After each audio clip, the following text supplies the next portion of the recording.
Bismillahirrahmanirrahim. Warahmatullahi wabarakatuh. Alhamdulillahilladzi hadana lihadza wa ma kunna linahtadiya laula an hadanallah. Asyhadu an la ilaha illallah wahdahu la syarikalah wa asyhadu anna Muhammadan abduhu wa rasuluhu la nabiyya ba'da. Allahumma salli wa sallim ala Muhammadin wa ala alihi wa sahbihi ajma'in, amma ba'd. Dengar asih, alhamdulillah senantiasa kita panjatkan puja, puji dan syukur kita kehadirat Allah SWT. Di kesempatan pagi hari ini, hari Selasa, tanggal 17 November 2020, atau bertepatan dengan tanggal 2 Rabiul Akhir 1442 Hijrah. Alhamdulillah atas kasih yang Allah SWT kita masih diberikan begitu banyak peluang, kesempatan untuk terus kita hadirkan setiap langkah hidup dan kehidupan kita menjadi nilai ibadah dan amal soleh. Dan insya Allah di setiap pagi, di kesempatan kita selesai melaksanakan salat subuh, ya, di gelombang 102,3 FM Radio Rase, ada agenda Mun Pagi, ya, mengawali hari dengan inspirasi dan ilmu. Senantiasa kita akan terus berbagi ilmu, berbagi pencerahan untuk menghadirkan kehidupan kita yang makin syarat dengan makna ibadah dan karya amal soleh. Sebuah titian kehidupan yang tentu saja akan senantiasa menghadirkan kemuliaan, keberkahan, bahkan ampunan insya Allah SWT. Terima kasih di kesempatan pagi hari ini, insya Allah tema kita, inspirasi kita terkait dengan pertanyaan dari beberapa pendengar, ya, yang intinya masih sama gitu ya. Ini terkait dengan penjelasan bagaimana bahaya zina di dalam kehidupan, ya.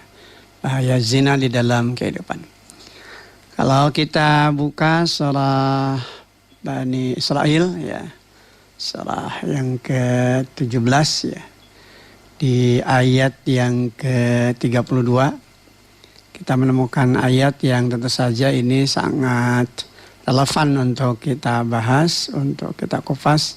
Dan ayat ini tentu saja memberikan pembelajaran sangat berharga betapa pentingnya menjaga marwah dan muru'ah, menjaga wibawa, termasuk juga tentu kehormatan diri atas apa yang harus kita bangun di dalam kehidupan kita selaku hamba Allah. Sebagai seorang muslim, kita senantiasa dibimbing, senantiasa diarahkan oleh Allah SWT untuk senantiasa menjaga kehormatan diri kita, terlebih tentu terkait dengan perkara-perkara yang keji dan mungkar yang harus ditinggalkan, bahkan dijauhi di dalam kehidupan kita.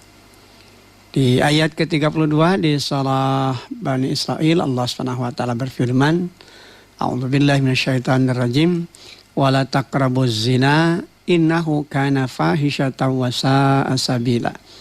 Dan janganlah kamu mendekati zina, karena zina itu sungguh perbuatan keji dan suatu jalan yang buruk.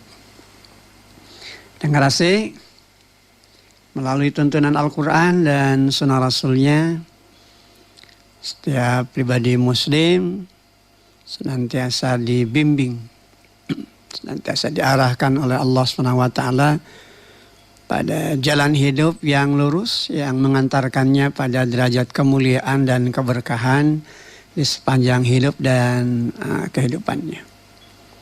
Oleh karena itu, kalaupun toh ada hasrat begitu kan, atau keinginan manusia pada perkara-perkara yang bersifat biologis, begitu ya, penyaluran hasrat biologisnya, tentu saja ini adalah perkara fitrah yang telah Allah anugerahkan sedemikian rupa kepada diri manusia. Namun tentu saja hal itu melalui bimbingan dan tuntunan Al-Quran dan Sunnahnya, manusia diarahkan agar hal yang bersifat fitrah itu tetap berjalan begitu pada aturan hidup yang benar, melalui proses yang benar. Dari proses akad yang menurut hukum Allah dan Rasulnya tentu saja dianggap benar, yang tentu saja nanti akan tetap menjaga diri manusia pada derajatnya sebagai manusia yang mulia, yang membedakannya dengan makhluk-makhluk yang lainnya. Inilah bagian dari hal penting yang tentu harus kita pahami. Ya, keinginan atau hasrat pada hal-hal yang bersifat biologis itu adalah fitrah yang Allah anugerahkan kepada manusia. Namun tentu lewat bimbingan Al-Quran dan Sunnah Rasulnya, manusia dibimbing dan diarahkan bagaimana tetap mengendalikan diri kita bahwa hal yang fitrah itu harus dituntun pada jalan hidup yang benar. Maka itu kenapa ada akad gitu ya dalam sebuah pernikahan itu. Ini kan sesungguhnya juga untuk menjaga tetap terpeliharanya fitrah kita selaku manusia yang mulia, yang jelas berbeda dengan makhluk yang lainnya. Jangan sampai kemudian mengaku diri manusia tapi kemudian perilaku dan perbuatannya justru malah tidak jauh beda dengan binatang, tidak jauh beda dengan hewan, bahkan lebih hina lagi. Kenapa dikatakan begitu? Sebab kalau manusia itu diberikan oleh Allah potensi akal dan fikir, bahkan ruhiyah, kesadaran untuk bisa memilah dan memilih mana perkara yang hak dan mana perkara-perkara yang batal. Dan tatkala itu kemudian tidak dia jalankan, maka tentu saja dia akan berada di dalam kehinaan dan kebinasaan tentu saja. Dan ini tentu saja juga menggambarkan betapa dirinya sudah rusak begitu ya. Bahkan kalau dikatakan binatang itu hina, maka tentu manusia yang melakukan perbuatan kekejian, perbuatan zina, perbuatan yang secara hukum tentu saja diharamkan oleh Allah, maka tentu posisi manusia itu akan jauh lebih hina lagi.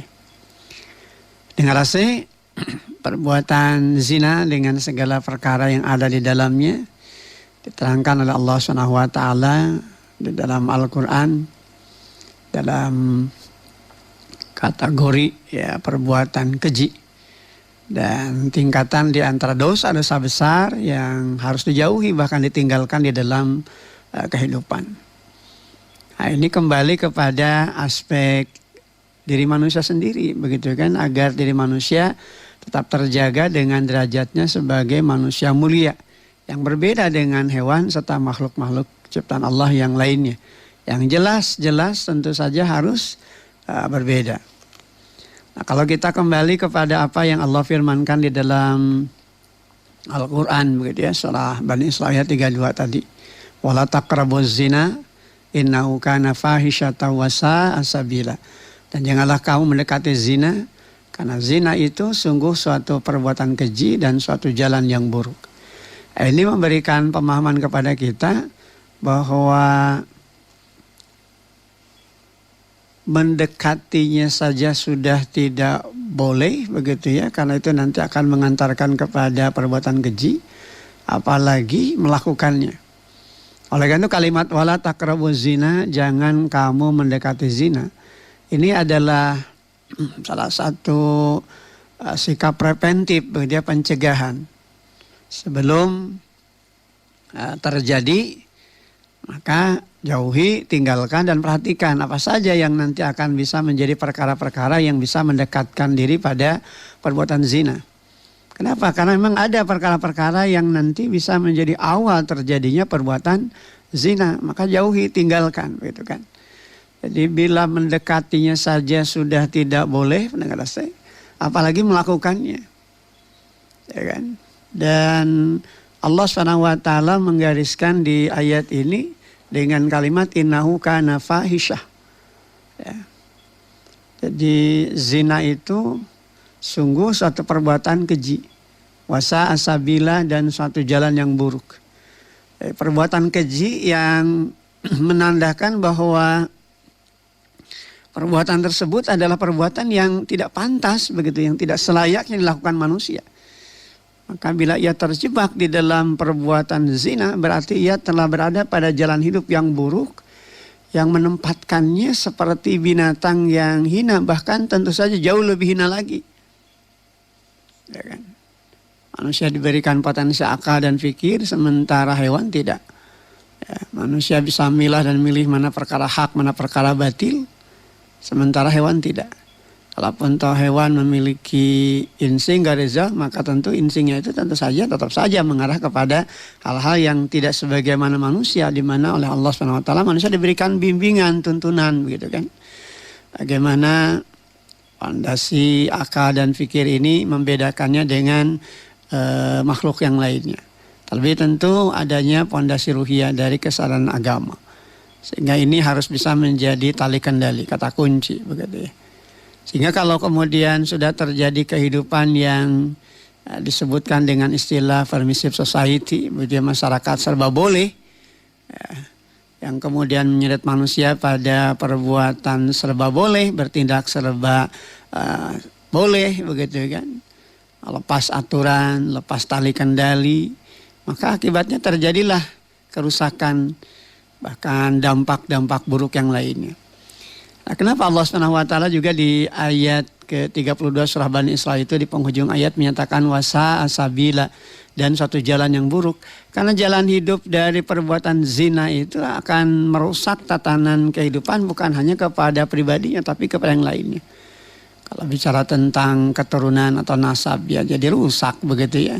Bayangkan jadi fitnah, begitu jadi perkara yang tentu saja akan menimbulkan aib ya, tercela begitu ya dan hina. Kenapa kemudian juga disebut dengan fahisyah, perbuatan yang keji, perbuatan yang kotor begitu ya, perbuatan yang menjijikkan, yang tidak selayaknya, tidak sepantasnya dilakukan oleh manusia yang oleh Allah diberikan potensi akal dan fikir begitu, apalagi dengan ruhiyah, dengan fondasi agama. Memang kalau kemudian sudah terjadi kondisi permissive society, masyarakat serba boleh, segala antepan yang segala diantep begitu ya, ini akan menimbulkan kerusakan, kebinasaan.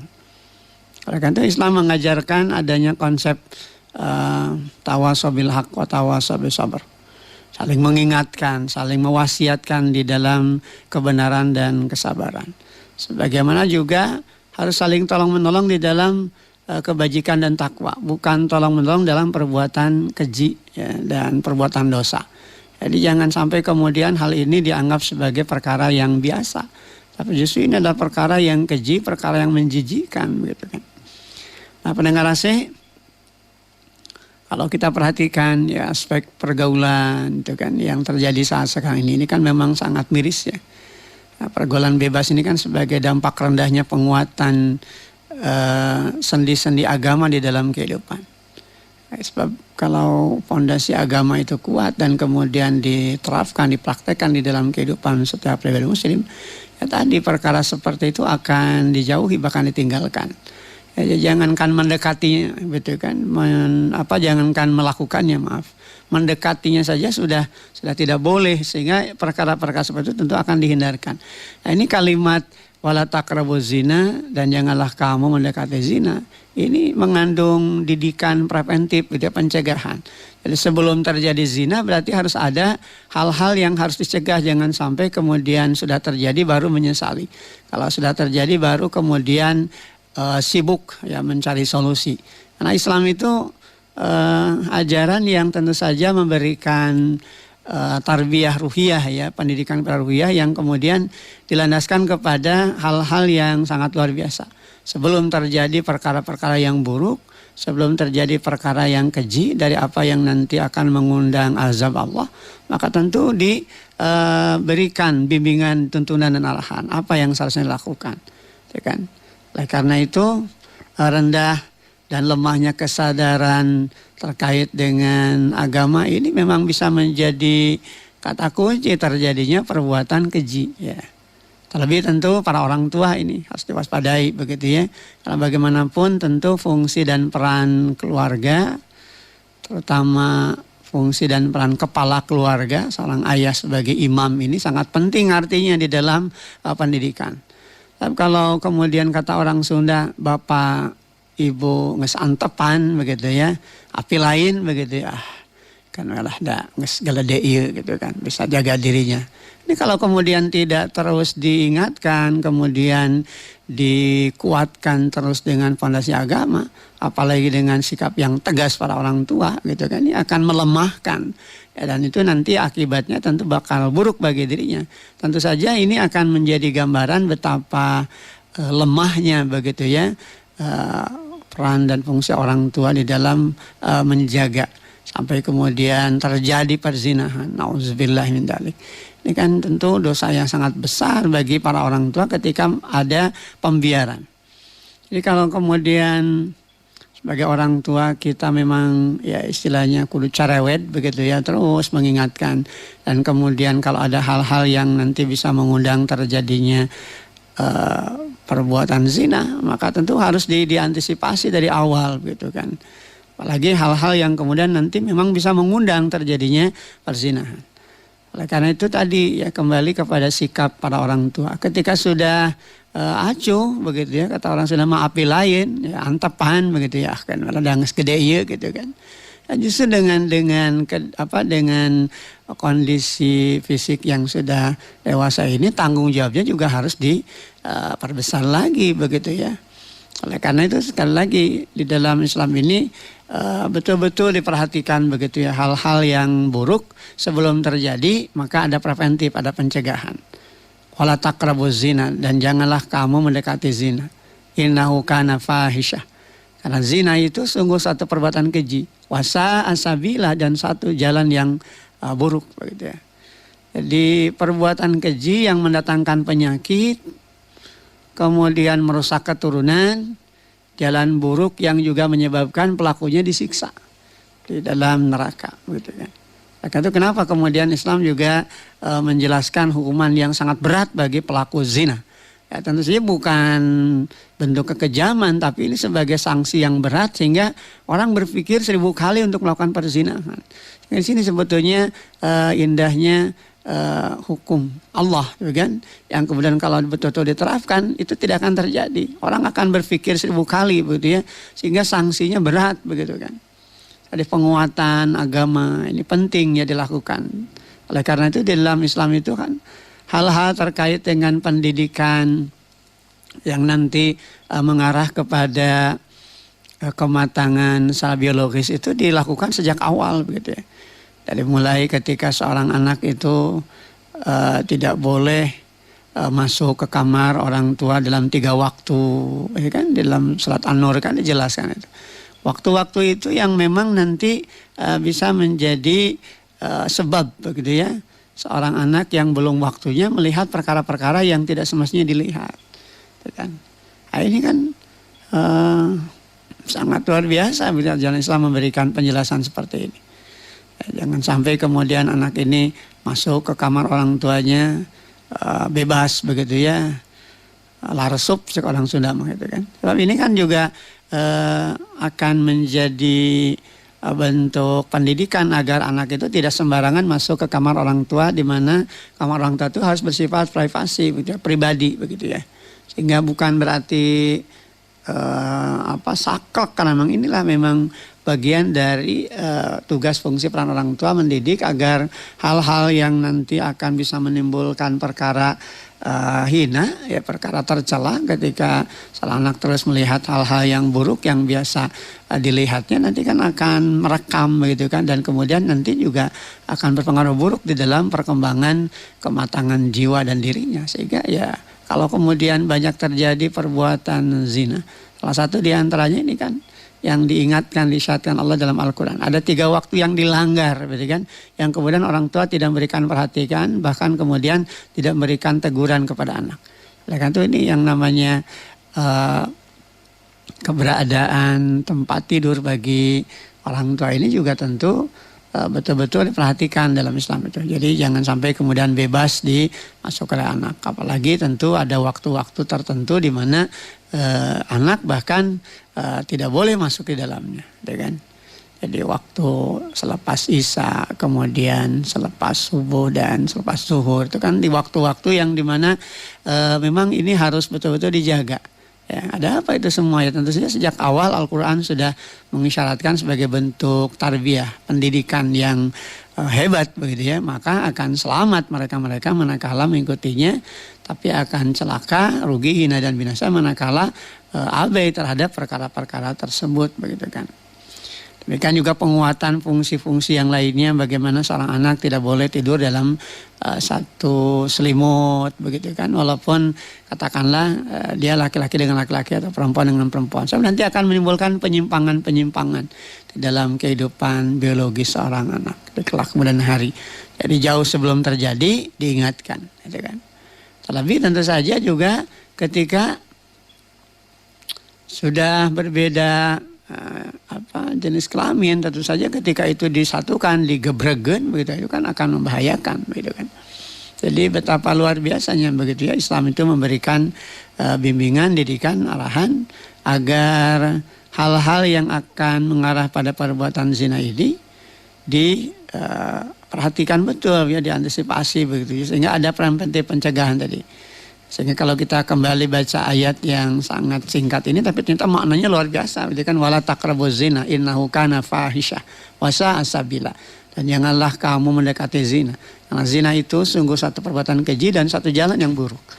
Jadi hal-hal yang akan mendekatinya saja harus dicegah, begitu, harus dihindarkan. Apalagi kalau kemudian sudah masuk dalam ranah perbuatan zina itu sendiri.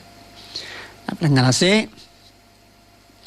bagaimana Islam juga mengajarkan kepada setiap pribadi muslim yang sudah mulai akil balik dewasa, dia harus sudah mulai memahami tentang dirinya, gitu kan.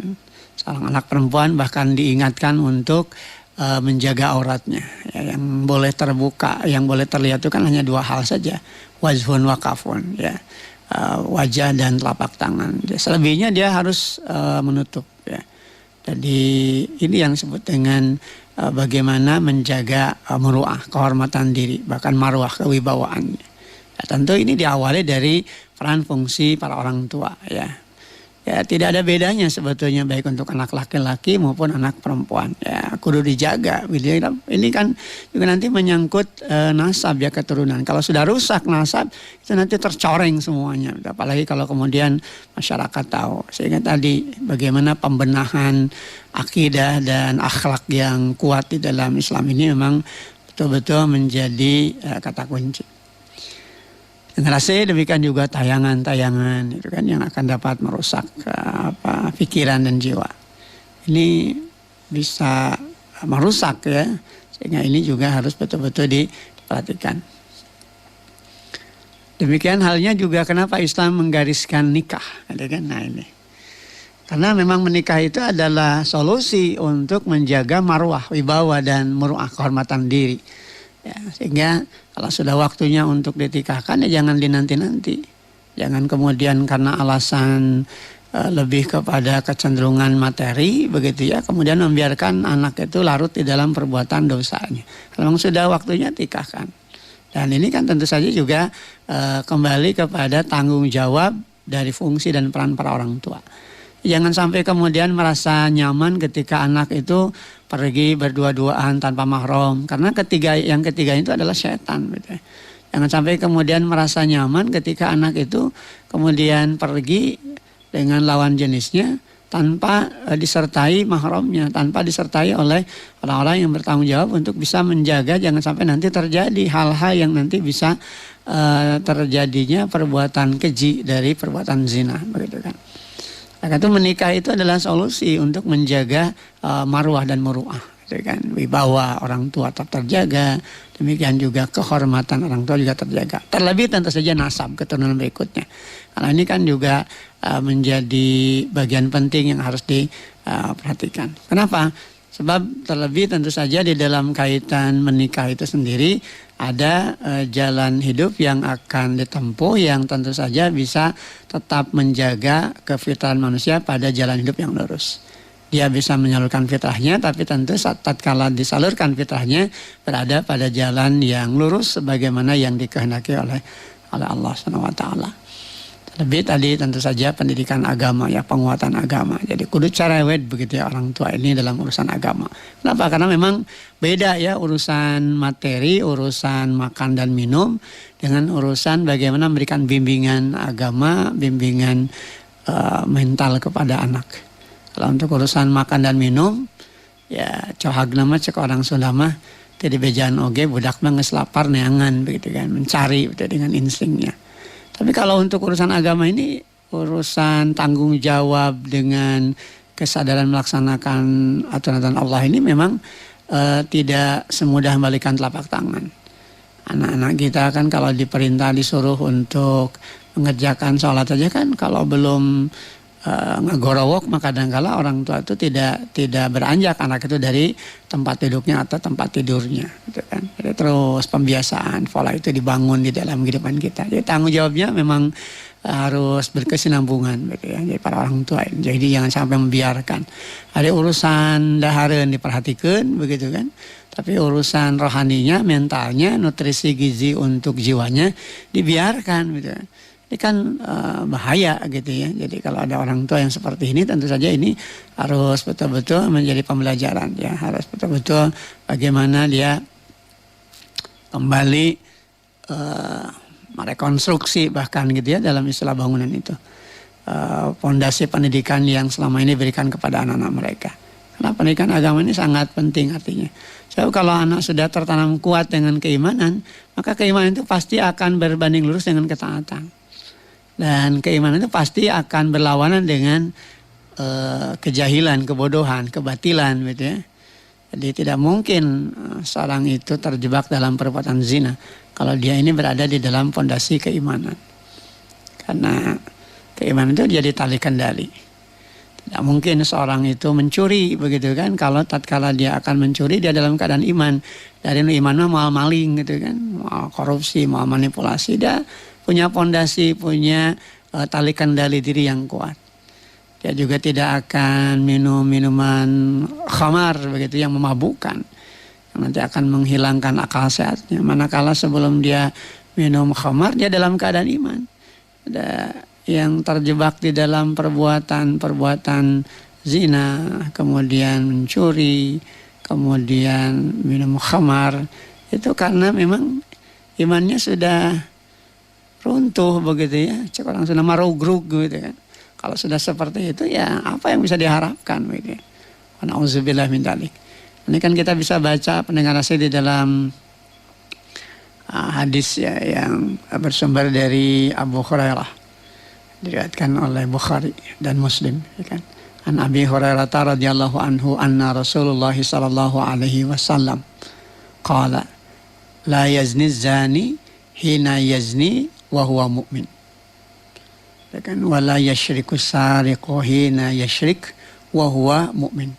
Wala yashrabul khamra hina yashrabuha wa huwa mu'min. Rawahul Bukhari wa Muslim.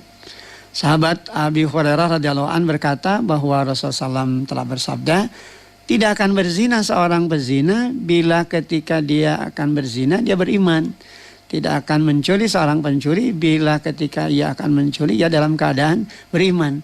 Dan tidak akan minum minuman khamar seorang pemabuk bila sebelum dia minum khamar dia dalam keadaan beriman.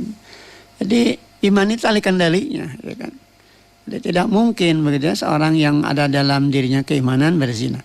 Tidak mungkin seorang yang ada keimanan dalam dirinya mencuri. Tidak mungkin dia juga minum khamar ketika iman itu tetap terpatri dalam hatinya, dalam dirinya. Kenapa perbuatan zina terjadi? Ya karena iman sudah tidak ada lagi kendali diri. Setan kemudian merusak jiwanya. Dan setan kemudian mengikuti kehendak hawa nafsu mereka begitu ya, untuk melakukan perbuatan-perbuatan yang terkutuk ya, perbuatan yang keji, bahkan perbuatan yang menjijikan, perbuatan kotor begitu kan. Dan apa yang kemudian perlu kita perhatikan di dalam tatanan pergaulan kita hari ini yang memang miris ya pendengar ya, perbuatan ini kan juga sekarang sudah makin marak karena sebagian kita juga kadang menganggap itu sebagai perbuatan yang wajar saja karena kehidupan yang sudah seperti ini. Nah, ini kan tentu salah kaprah. Jangan menyalahkan lingkungan, jangan menyalahkan zaman. Kenapa? Karena tentu saja apa yang terjadi ini kembali kepada orang yang menzamaninya begitu ya. Jadi jangan sampai kemudian dipersalahkan kepada zaman. Karena sesungguhnya tentu saja perkara seperti itu adalah perkara yang tidak patut begitu ya diucapkan oleh mereka-mereka yang mengaku dirinya muslim begitu ya. Karena adanya keburukan bahkan perbuatan keji itu di dalam bentangan perjalanan manusia karena perbuatan manusia itu sendiri. Jangan salahkan zaman. Kadang-kala kan ada ya, dengar saya orang tua mengatakan ada nges zaman. Awal jangan sekali-kali menyalahkan zaman. Karena manusia itu sendirilah yang sesungguhnya menjalani zaman itu sendiri. Menjadi buruk sehingga berakibat buruk pada diri mereka sendiri. Jadi bukan kesalahan zaman. Nah ini yang kemudian juga kalau kita baca dalam keterangan hadis Rasulullah SAW yang bersumber dari Abu Hurairah. Yang kemudian diriwayatkan di dalam hadis Muslim ya. Ketemukan di nomor hadis 6000. Qala Allahu azza wa jalla yu'dini binu Adam yasbud dahra wa ana dahru aqallibul laila wan nahara. Allah azza wa jalla berfirman, aku disakiti oleh anak Adam, dia mencela waktu. Padahal aku adalah pengatur waktu, akulah yang membolak-balikan malam dan siang. Nah, ini ya, jadi ternyata menyalahkan zaman itu perkara yang tercela. Itu menyalahkan zaman itu kan. Tingali saha nu ngazamanana. Ya manusia itu sendiri begitu ya. Jadi bukan zaman yang harus disalahkan. Bahkan di dalam lafaz yang lain gitu kan Rasulullah SAW bersabda, qala Allahu azza wa jalla yu'din ibnu Adam yaqulu ya khaybatad dahri fala yaqulanna ahadukum ya khaybatad dahri fa inni ana dahru aqallibul lailatu wa naharahu fa idza syi'tu qabadtuhuma. Allah Azza wa Jalla berfirman, aku disakiti oleh anak Adam, dia mengatakan ya khaibatad dahr, yang bermakna mencela waktu. Jadi menyalahkan waktu, menyalahkan zaman. Janganlah seorang di antara kamu mengatakan ya khaibat dahr dalam rangka mencela waktu atau menyalahkan zaman. Karena aku adalah pengatur waktu, akulah yang membalikan malam dan siang. Jika suka, aku akan menggenggam keduanya. Ini hadis riwayat Muslim ya di nomor hadis 6001. Karena pendengar AC, ini yang harus kita perhatikan bagaimana menjalani waktu-waktu dalam kehidupan kita dengan senantiasa bersandar kepada aturan Allah SWT. Jadi sudut pandang sebagian besar manusia yang kadangkala selalu menyalahkan zaman yang di dalamnya terikat waktu, ini harus sudah mulai diluruskan ya, karena tidak sepantasnya, tidak sebaiknya seorang muslim itu menyalahkan waktu, menyalahkan zaman. Karena waktu atau zaman itu ditentukan oleh yang menzamaninya, siapa ya, manusia itu sendiri. Jadi kalau kemudian perbuatan zina ini makin berkembang, makin tumbuh di kehidupan kita, ini kan tentu bukan karena salahnya zaman, tapi kembali kepada apa yang terjadi pada kehidupan manusia. Ketika agama sudah dijauhkan, ditinggalkan di dalam kehidupan, ya pasti akan terjadi kerusakan, kehinaan dan kebinasaan. Ketika tanggung jawab mendidik para orang tua sudah makin luntur, begitu ya. Tadi kalau saya katakan ketika sikap orang tua sudah acuh, gitu kan, pembiaran, gitu kan, jadi antepan ya api lain. Ketika anak sudah berada pada perilaku yang menyimpang, malah diantepkeun, malah ketika sudah terjadi juga ternyata ya peluang-peluang atau kesempatan-kesempatan untuk melakukan perbuatan keji ini ternyata tidak ditahan begitu, malah kemudian akhirnya ya berakibat buruk di dalam kehidupan. Oleh karena itu tentu saja ini yang kemudian diingatkan oleh Rasulullah SAW kan di dalam salah satu hadis ya yang bersumber dari Ibnu Abbas, bahkan Rasulullah telah bersabda, nah ini, wahai pemuda-pemuda Quraisy, jagalah kemaluanmu, janganlah kamu melakukan perzinahan. Ingatlah barang siapa menjaga kemaluannya dari perzinahan, maka surga tersedia sebagai tempat bersemayam. Hadis Hakim ya dan Baihaqi. Nah ini tentu saja menjadi gambaran ya betapa Rasulullah SAW memberikan perhatian yang sangat serius begitu ya untuk menjaga diri dari perbuatan zina begitu ya. Kaum muda ya, diingatkan untuk betul-betul menjaga farzinya. Sebab ketika dia bisa menjaga farzinya dari perbuatan zina, itu artinya dia telah menjaga marwah dan muruah begitu kan, telah menjaga wibawa dan kehormatan dirinya yang tentu nanti akan berpengaruh kepada nasab keturunan berikutnya begitu kan. Dan ini adalah bagian dari jalan pisurgaun begitu kan. Kalau orang sudah bisa mencegah dirinya perbuatan keji dan munkar, artinya kalaupun toh dia melakukan hal itu tentu saja sudah berada di dalam ikatan hukum yang benar gitu ya. Jadi apapun yang kemudian dibangun dalam kehidupan manusia sebagai bentuk penyaluran hasrat biologisnya ya diatur di dalam aturan hidup yang benar lewat akad gitu, pernikahan. Sehingga tadi saya katakan jangan sampai kemudian ada pembiaran, jangan sampai bersikap acuh api lain begitu ya terhadap perbuatan yang nanti bisa mengarah kepada hal-hal yang keji. Nah inilah pendengar AC di antara tanggung jawab para orang tua bagaimana menjaga melawat dan melihara putra-putri mereka agar apa yang kemudian tumbuh dan berkembang di dalam kehidupan masyarakat dengan perzinahan ini betul-betul bisa diminimalisir, bahkan bisa dicegah, ditinggalkan, dijauhkan di dalam kehidupan. Makanya kenapa kembali kepada pondasi ayat di dalam surah Bani Israil 32 tadi. Ini kan harus betul-betul menjadi perkara yang diperhatikan betul oleh para orang tua ya. Dan siapapun yang tentu menghendaki hadirnya generasi yang unggul, generasi yang tangguh, demikian juga peradaban yang mulia. So, kalau orang sudah terjebak dalam perbuatan zina berarti dia sudah berada pada kisaran perbuatan yang kotor, perbuatan yang keji yang akan menghinakan dirinya, yang kemudian tentu saja lebih hina daripada binatang. Karena ini adalah jalan yang buruk begitu kan. Wala taqrabuz zina innahu kana fahisyah wa sa'a sabila. Dan janganlah kamu dekati zina, karena zina itu sungguh satu perbuatan keji dan satu jalan yang buruk. Terima kasih, mudah-mudahan apa yang dipapari kesempatan pagi hari ini menjadi ilmu, menjadi pencerahan bagi kita untuk senantiasa kita jaga, kita rawat, kita pelihara bagaimana tanggung jawab mendidik. Demikian juga bagaimana kondisi pergaulan di dalam kehidupan ini betul-betul bisa diarahkan kepada jalan yang lurus yang akan membebaskan manusia dari segala bentuk keburukan, yang akan membebaskan manusia dari segala bentuk kekotoran gitu ya, dan kekejian.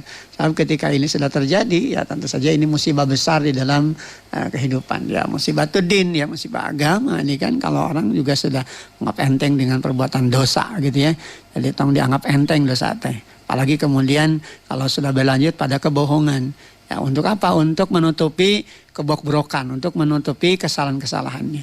Jadi sudah melakukan perbuatan dosa tambah dengan kebohongan, maka tentu lengkap sudah begitu ya, kehinaan, kerugian, bahkan kebinasaan yang bakal terjadi.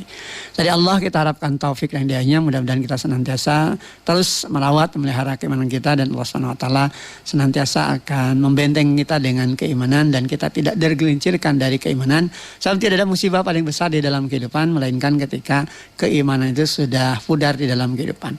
Ketika iman sudah pudar, maka orang biasanya berbuat sekehendak hatinya. Kalau sudah berbuat sekehendak hatinya, jangankan merasa berdosa, rasa malu pun pasti akan hilang karenanya. Dan ini tentu saja bagian dari bencana begitu ya, yang tiada bandingannya. Saya akhiri, mudah-mudahan pertemuan kita memberikan keberkahan, berikan kemuliaan, dan tentu saja kita senantiasa terbimbing di dalam aturan hidup yang akan mengantarkan kita kepada derajat kemuliaan baik di dunia kini maupun di akhirat nanti. Qul qouli hadza wa astaghfirullah li wa lakum walhamdulillahirabbil alamin. Assalamualaikum warahmatullahi wabarakatuh.